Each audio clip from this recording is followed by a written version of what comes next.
কষ্ট পেলেন মুশফিক, নিশামের কপালে হাত। রাজশাহীকে উড়িয়ে দিয়ে সবার আগে বিপিএল এর ফাইনালে চট্টগ্রাম রয়্যালস। প্রিয় দর্শক, বিপিএল এর প্রথম সেমিফাইনাল ম্যাচে চট্টগ্রাম রয়্যালস খেলতে নামে রাজশাহী ওয়ারিয়র্স এর বিপক্ষে। আর এই ম্যাচে রাজশাহী ওয়ারিয়র্স আগে ব্যাট করতে নেমে ব্যাটিং ভরাডুবি। পুরো 20 ওভার খেলে 133 রান করেছে, যেখানে দলের হয়ে সর্বোচ্চ রান করেছেন তানজিদ হাসান তামিম 41 রান।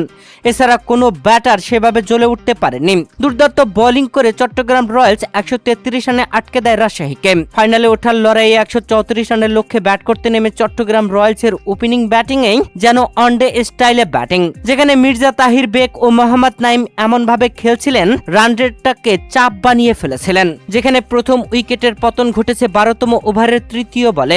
নাইম শেখ 64 রানের মাথায় আউট হয়েছেন নিজে 38 বল খেলে 30 রান করে। এরপরে হাসান নওয়াজ এসে 14 বলে 20 রান করেন। তারপরে আসিফ আলী এসে ম্যাচের মোড় ঘুরিয়ে দেন, 8 বলে 11 রান করেন। তিনি আউটের পরে যেন চাপে পড়ে যায়। তবে এরপর আসে মেহেদী হাসান দারুণ ব্যাটিং এ দলকে জিতিয়ে মাঠ ছেড়েছেন। তবে তার আগে আউট হয়েছিলেন মির্জা তাহির বেগ, যে ওপেনিং এ ব্যাটিং এসে 47 বলে 45 রান করেছেন। যার জন্য শেষ ওভারে প্রয়োজন ছিল 9 রান। সেখানে অধিনায়ক নাজমুল হোসেন শান্ত বল তুলে দেন রিপন মন্ডলের হাতে। রিপন মন্ডল বোলিং এসে প্রথম বলে 1 রান দেন, আর এরপরে ছক্কা হাঁকিয়ে দেন শেখ মেহেদী হাসান। তারপরের বলে 2 রান দিয়ে 6 উইকেটের অসাধারণ জয় তুলে নিয়ে উল্লাসে মাতে চট্টগ্রাম রয়্যালস।